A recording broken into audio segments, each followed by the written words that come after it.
After studying this module, you should be able to know the origins of cognitive behavior therapy, understand the principles of cognitive behavior therapy, learn about the basic assumptions of this approach, have an insight into the role of counselor, analyze the key techniques of CBT and evaluate the approach. Let us first introduce you to the topic of CBT or cognitive behavior therapy. Cognitive behavior therapy has its origins in both cognitive psychology and behaviorism. The cognitive component focuses on the effects of thoughts on behavior with rigorous emphasis on methodology and performance. A brief historical sketch has been provided by Arknoff and Glass in 1992. When the behavior therapy was in its prime, these approaches were initiated. In 1950s, Ellis developed the rational therapy that later came to be known as rational emotive therapy or RET and now called as REBT, that is rational emotive behavior therapy. This was so called as the approach always focused on the reciprocal interaction among cognitions, emotions and behavior. In the 1960s, the behavior therapy began to broaden to include cognitions as legitimate behavior that can be learned and modified. Mahoney in 1977 coined the term cognitive revolution to describe the new perspective which recognizes private events and interpersonal factors along with the importance of environmental variables. Further impetus to the cognitive approach came from Aaron Beck's cognitive therapy and Donald Meichenbaum's cognitive behavior modification. All cognitive approaches are based on a structured psychoeducational model and all these place importance on homework and put responsibility on the client. The client has to take an active role both inside and outside therapy sessions. Aaron Beck was trained in psychoanalysis, but he found Freud's approach lacking as he examined it in the early 1960s. Hence, he developed cognitive therapy, which was similar to Ellis's RET. The basic goal of cognitive therapy is to understand the nature of an emotional episode or disturbance by focusing on the cognitive content of an individual's reaction to the upsetting event. The goal is to change the client's thinking by using automatic thoughts to reach the core schemata and begin to introduce the idea of scheme restructuring. Now, let us understand what is cognition and what do we understand by schemata. The thought feelings action model or the TFA model states an individual's environmental stimuli or situation may trigger thoughts associated with a personal connotation. These thoughts in turn elicit physical and affective arousal or emotions. These emotions in turn affect the thoughts by processing information and worsens the negative affect. Thus, the individual's behavioral responses to stimuli and thoughts are viewed as both a product and cause of maladaptive cognitions. In CBT, treatment interventions may be targeted at any or all components, that is either thoughts, feelings and or actions.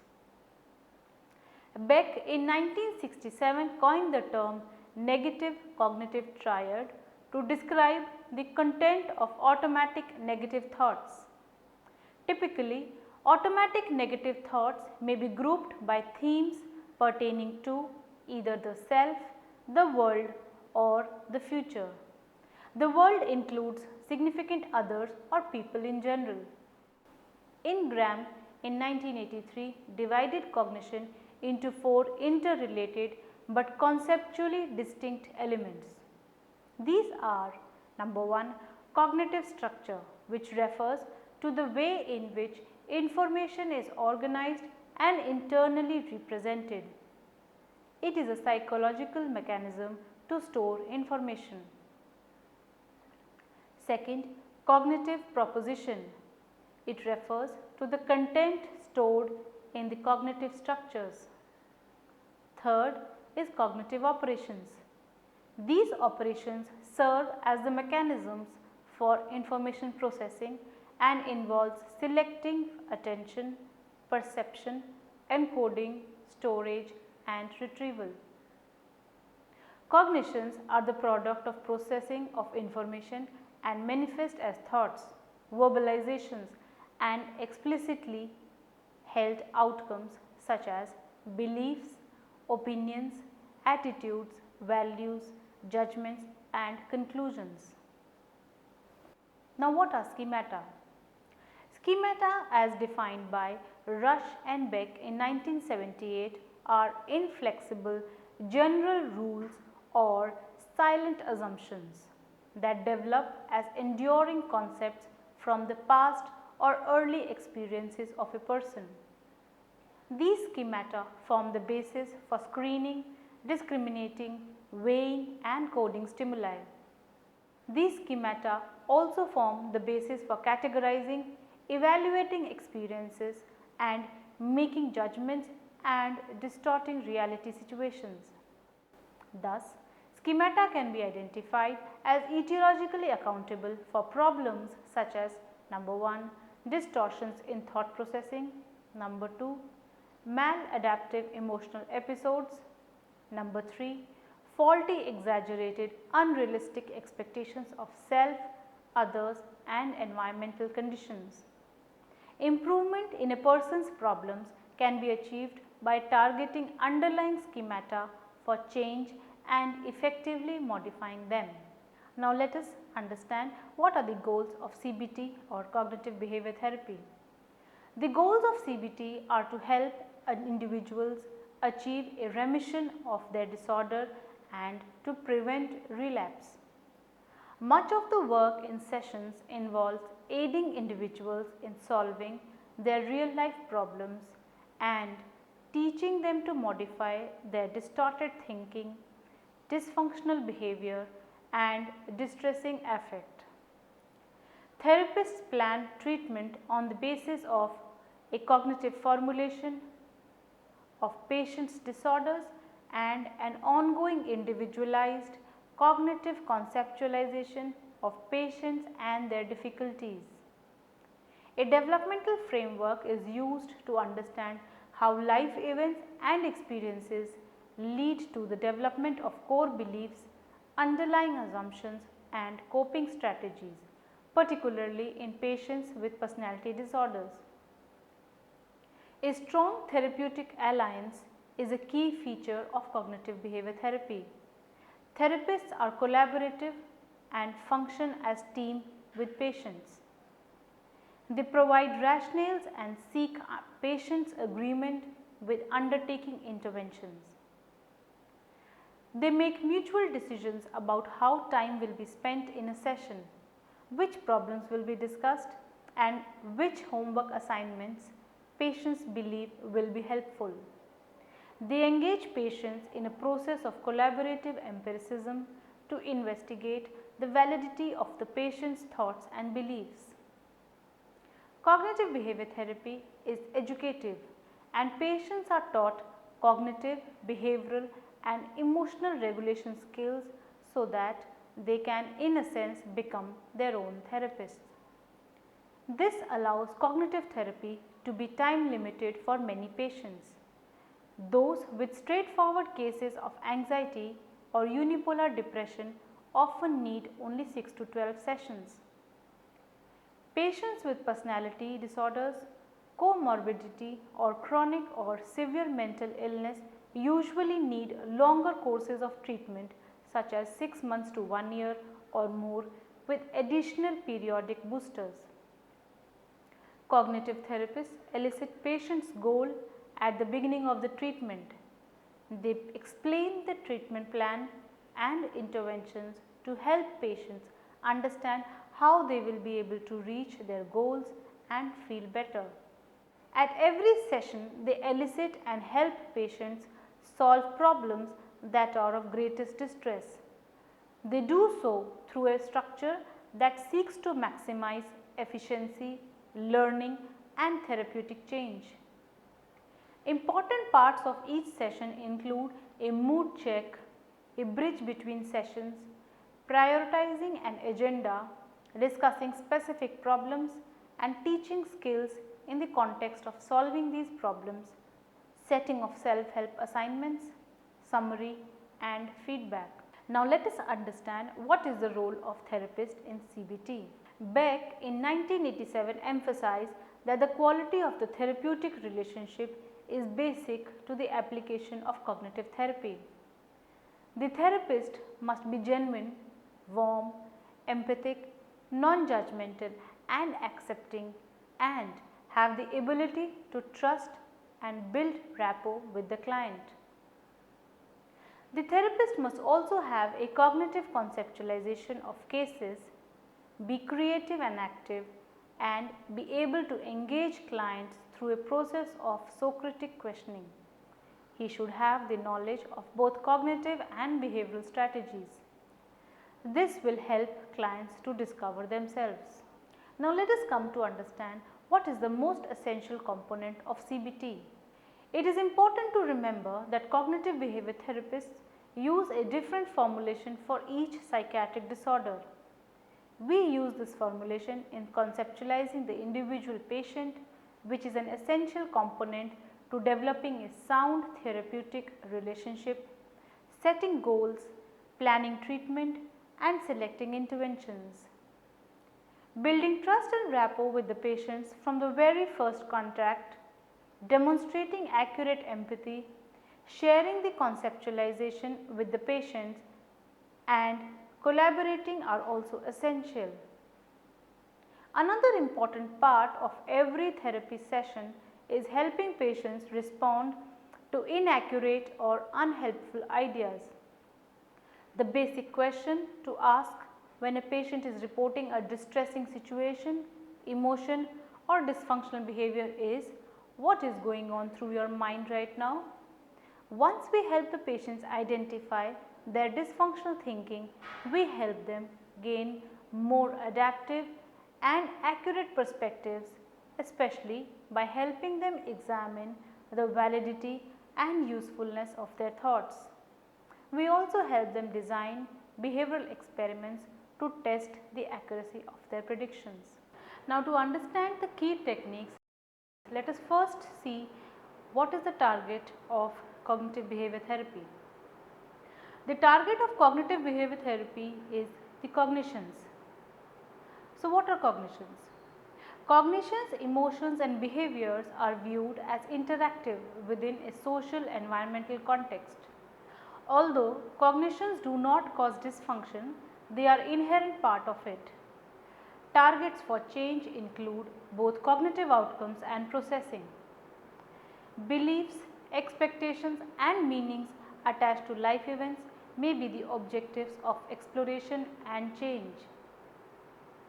Also, the locus of control, learned helplessness, hopelessness and self-efficacy have an influence on the people's attributional beliefs. People with greater sense of internality will tend to view outcomes and products of their own efforts, whereas externals will tend to view outcomes as caused by luck, fate, etc. Analysis of attributions provide us insight into the affect, cognition and behavior and present an intervention point to the therapist. The negative attributions take many forms. Blaming places responsibility for feelings and outcomes on another. Example, you make me feel mad or guilty, or you are a Leo. Or another example, he has no willpower, he was born that way. Attributional styles have been associated with a range of psychological problems and conditions. Another important concept used here in CBT is the cognitive distortions. Distortions are changes in the ways of processing information. Examples of distortions are Absolutistic thinking, it is a tendency to view experiences in a polarized manner such as good or bad, right or wrong, strong or weak. Example, I am a complete incompetent or life's hell. This is called as dichotomous thinking or all or none thinking also. Another cognitive distortion is overgeneralization. Such people draw a general rule or conclusion on the basis of one or more isolated events and apply the concepts to related and unrelated situations. Example, I am no good. Stores never have shoes of my size. Another cognitive distortion is selective abstraction. It involves focusing on the negative in a situation and ignoring the positive features. Another one is arbitrary inference. Reaching to a negative inference where there is no evidence for it or it is vague, unclear and circumstantial. There are two types of arbitrary inferences. First of all, mind reading. Example, she thinks I am weak, I just know it. Or another example, the boss doesn't like me, I am certain. The second type of arbitrary inference is negative prediction, that is imagining or anticipating negative or unpleasant consequences. Example, I just know there will be a problem in this vacation. Another kind of cognitive distortion is magnification and minimization. It is an error in evaluating the significance or the extent of a behavior, condition or events that are so extreme to constitute a distortion. Magnifying imperfections in them and minimizing talents. Example, becoming extremely emotional or critical of one's errors. Another cognitive distortion is personalization. It is an act of relating a negative event or situation to oneself without adequate causal evidence to make the connections. Example, if I had been at home with dad, I don't believe he would have had a heart attack. Or another example, they are working on the road because I am running late for office. Now let us understand some key techniques of CBT. First is the Socratic questioning. Socratic questioning teaches the use of rationality and inductive reasoning to ascertain whether what is thought or felt is actually true. The therapist models the use of Socratic questioning and encourages the patient to start raising questions about the accuracy and validity of his or her thinking. Second technique is imagery and role playing. When imagery is used, the therapist sets the scene by asking the patients to visualize the situation that caused distress. In role playing exercises, the therapist and the patient act out an interpersonal vignette to discover and uncover automatic negative thoughts or to try out a revised pattern of thinking. The third technique is thought recording. Thought recording is one of the most useful procedures for identifying and changing automatic thoughts. They can record events, thoughts and emotions in the 3 columns. The purpose of this exercise is to encourage patients to begin to use self-monitoring to increase awareness of their thought patterns. Next, the strength of the emotion and the believability of the automatic negative thoughts are rated on a scale of 0 to 10. The automatic thoughts are recorded. This is given as homework to the clients. There are 5 columns in this. The first column states the date on which the event occurred. The second column describes the event and the streams of thought or memories or daydreams that followed that emotion. The third column has the automatic thoughts, where the person or the client writes the automatic thoughts that led to the emotions. He also rates the automatic thoughts on a scale of 0 to 100. The fourth column consists of emotions, wherein the client specifies which emotion he or she felt, that is sad, anxious, angry, tense, etc. He also rates the degree of the emotion on a scale of 0 to 100. And the last column consists of the rational thoughts, which consist of number 1, A. Identifying the cognitive errors, B.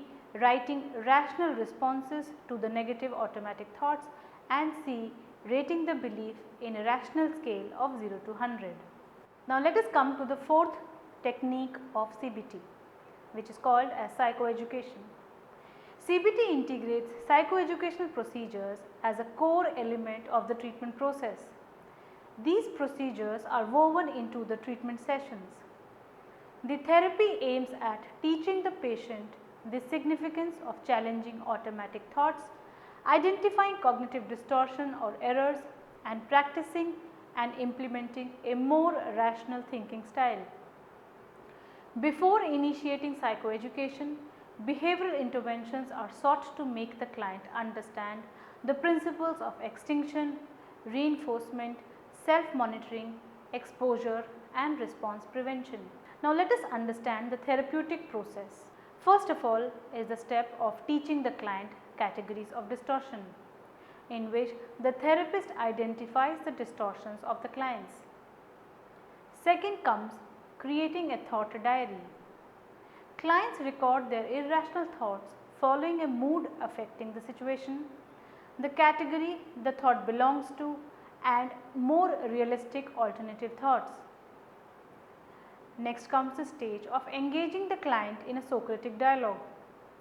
The counselor questions the client's thinking processes, challenges illogical ideas, and helps him realize that their negative thoughts do not make irrational sense. In the fourth stage, they test for evidence. The client is assigned the task of testing the validity of a negative belief. Finally, the task of a bigger problem is broken down into smaller problems. The counselor helps in breaking the bigger goal into smaller tasks that can be accomplished step by step to reach the goal. The therapist may also use behavioral exercises such as relaxation, physical exercise, practicing new social skills, role play sessions, assertiveness training, and behavioral desensitization. Well, now let us come to the evaluation of cognitive behavior therapy. Strengths of cognitive behavior therapy. Cognitive behavior therapy has been adapted to a wide range of disorders including depression and anxiety. CBT is a well-researched evidence-based therapy that has proven effective for clients from multiple backgrounds. It has also led to the development of a number of useful important psychological instruments such as Beck's inventory, such as Beck's anxiety inventory, Beck's hopelessness scale, and Beck's depression scale. CBT also has a number of training centers around the US and Europe. Now let us come to the limitations of this therapy. It is structured and requires the clients to be active, such as completing assignments, which the client may not do. It is also not appropriate for those seeking more unstructured, insight-oriented approach that does not require strong participation. It is primarily cognitive in nature and not effective for intellectually limited or those who are unmotivated to change. And CBT is demanding. Clinicians as well as clients must be active and innovative. Well students, now let us summarize what all we have learnt in this module.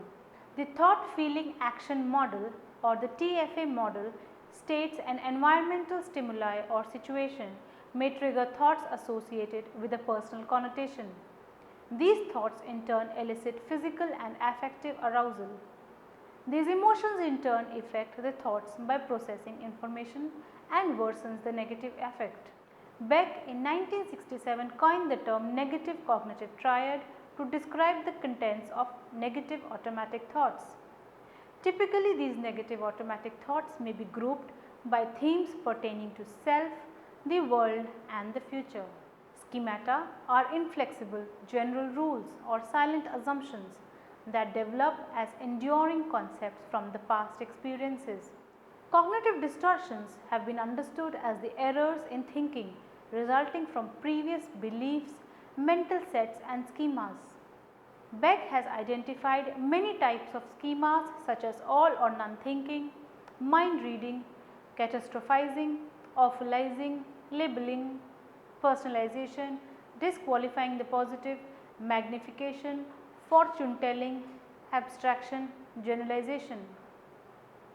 CBT is a well researched evidence based therapy and has proven effective for clients from multiple backgrounds. Cognitive behavior therapy is one of the few forms of psychotherapy that has been scientifically tested and found to be effective in hundreds of clinical trials for many different disorders. In contrast to other forms of psychotherapy, cognitive therapy is usually more focused on the present, more time limited and more problem solving oriented. In addition, patients learn specific skills that can be used in the rest of their lives. These skills involve identifying distorted thinking, modifying beliefs, relating to others in different ways and changing behaviors. CBT is not appropriate for those seeking more unstructured, insight oriented approaches that do not require strong participation from the client.